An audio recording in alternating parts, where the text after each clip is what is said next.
that. How many people did you hear that from after how you pitched last season?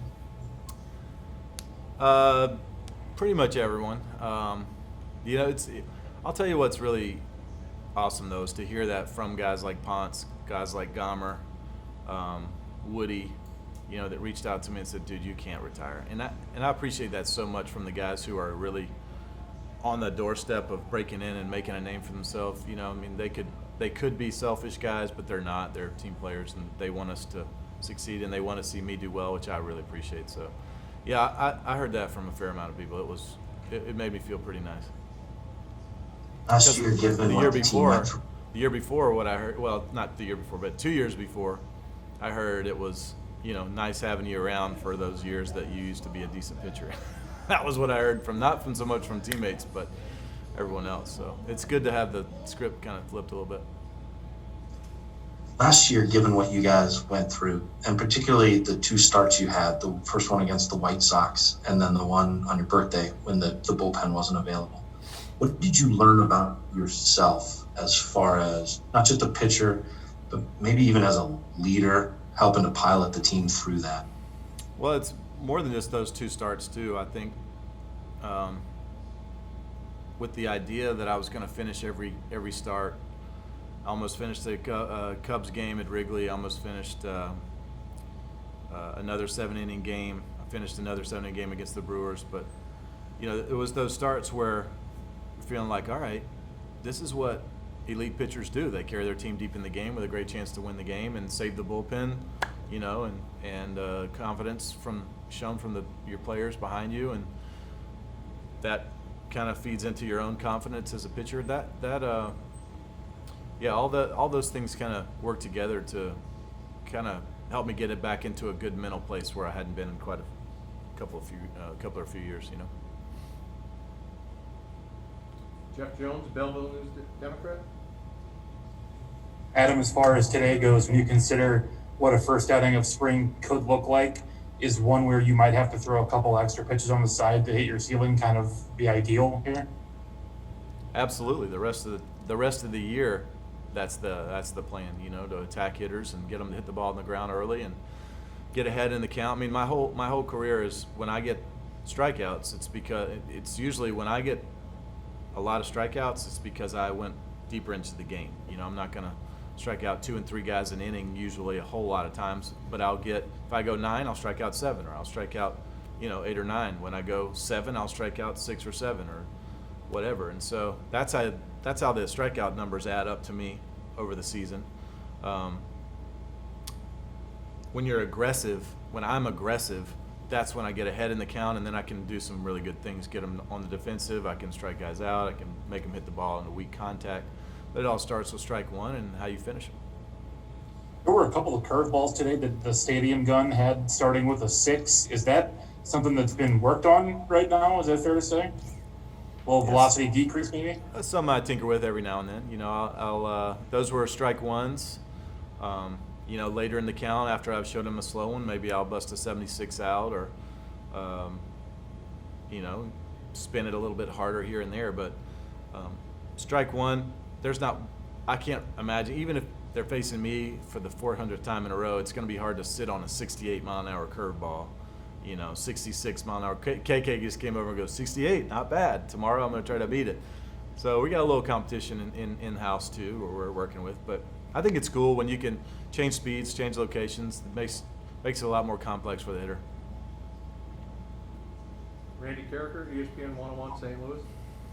Hi, Adam. How you doing? All right, Randy. How are you? Doing well. Hey, along those lines, what you were just talking about, there's obviously a difference between a thrower and a pitcher.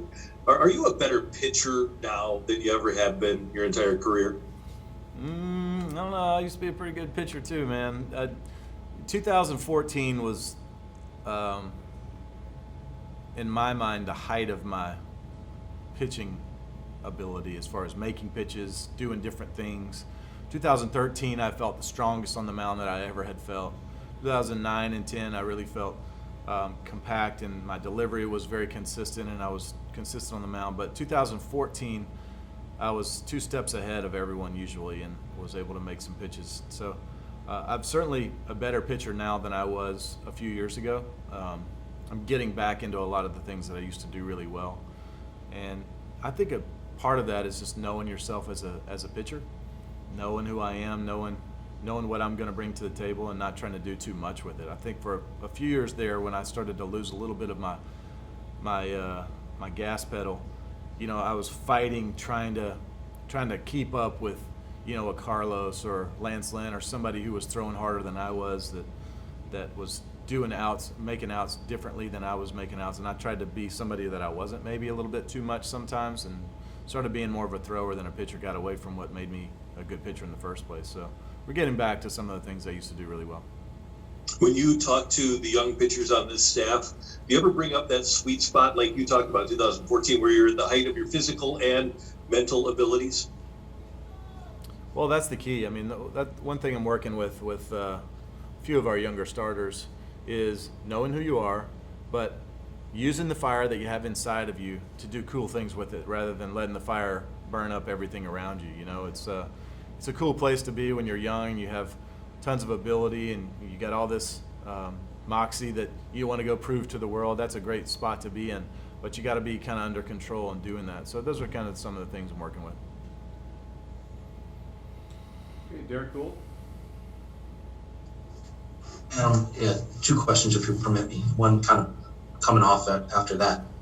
After Jack's outing here in spring, you spent some time with him talking out there on the field, and I know that's pretty regular, but what were some of the things you were telling him about how to build away from or on that start?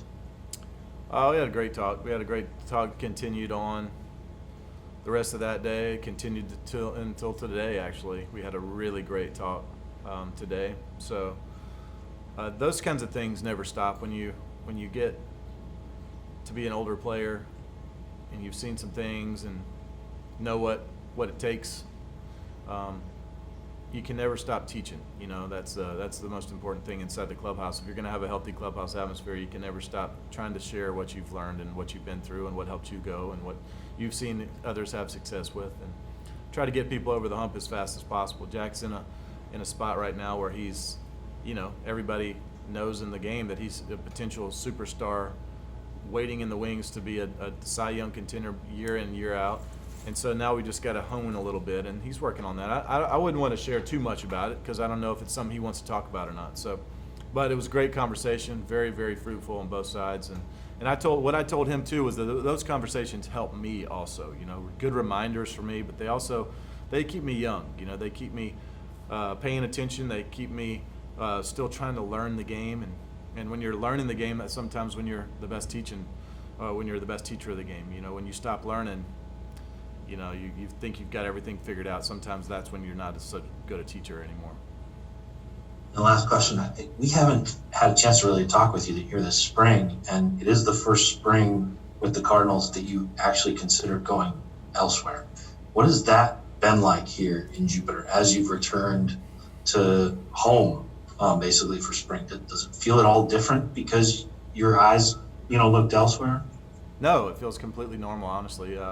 What is interesting is every now and then this spring training I'll see somebody that I know their name, just from being here forever, and say, hey, how you doing? How's your family? Well, how's the off season? Blah, blah, blah, and have normal conversation and I walk away with that conversation going, if I had gone somewhere else, I wouldn't have known anybody. I wouldn't have known so-and-so's family and what their off season was like. It would have been a totally different start. Now, I'll be honest, part of that seemed kind of interesting to me, seemed kind of a new adventure, but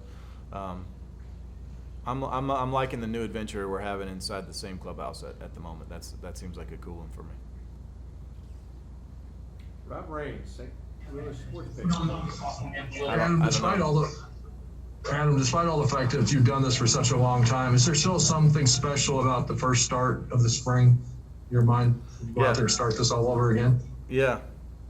I'll tell you what was really cool is I have, there's timing zones where I need to be in this spot before a game, and then I need to progress into this spot to be ready to get into this spot before I can go out and perform.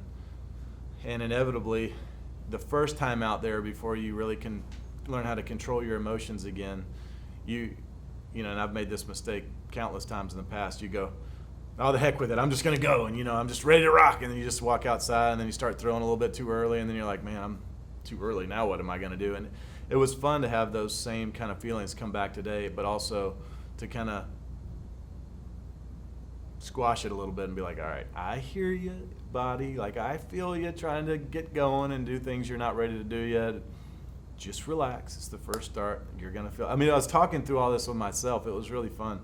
And I made myself smile even thinking about, all right, remember that time where you just said the heck with it and walked out there and you started stretching, like, oh, I'll just go ahead and do it out there on the field and I'll just throw a little bit more in the bullpen. But then inevitably, when you step on the bullpen, you got a little bit more adrenaline that first start that you hadn't had all off season. So then you get ready even faster and then you're like, oh man, now I'm going to just. So it was really cool to think back through a lot of experiences I've had and learn from it. Okay, one last one for Adam. Zach Silver, MLB.com.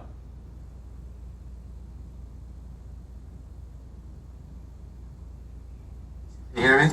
Yeah. Hi. Adam, since you brought him up, I'm curious, what did you learn from a guy like Gomber, and what do you think a team like the Rockies would see in him and, want that to be kind of a central return for a trade like the Arenado trade? What did you learn from him over these past 6 years or so? Have I been with Gomber for 6 years? I don't know if it's been that year, but I don't think it's been 6 Drafted years. in 2014. Huh? He was drafted in 2014, so maybe 4 or 5 years. A little less. Yeah, he's only been a few though in big league camp, So, but he's a great competitor. He's got great stuff. He's got a great curveball. And one thing I talked to him about is because I've had some success at Coors, is you can still throw that curveball there. Don't buy into the fact that the air is thin and you can't pitch like you always have. You got to make a little bit of adjustments here and there. But when you start believing that you can't pitch there, then you can't. So I don't claim to be an expert on pitching in Colorado, but it is fun to talk through things like that with a young player who's very talented. He's got a great fastball. He's got a great cutter that he added 2 years ago, and now he's working that changeup and breaking ball too. He's very talented. He's got a great arm. He's got a good mindset to pitch, and he wants to compete. So that's going to be a good addition for the Rockies for sure. Thank you. okay. Thank you, Adam. We will be back momentarily.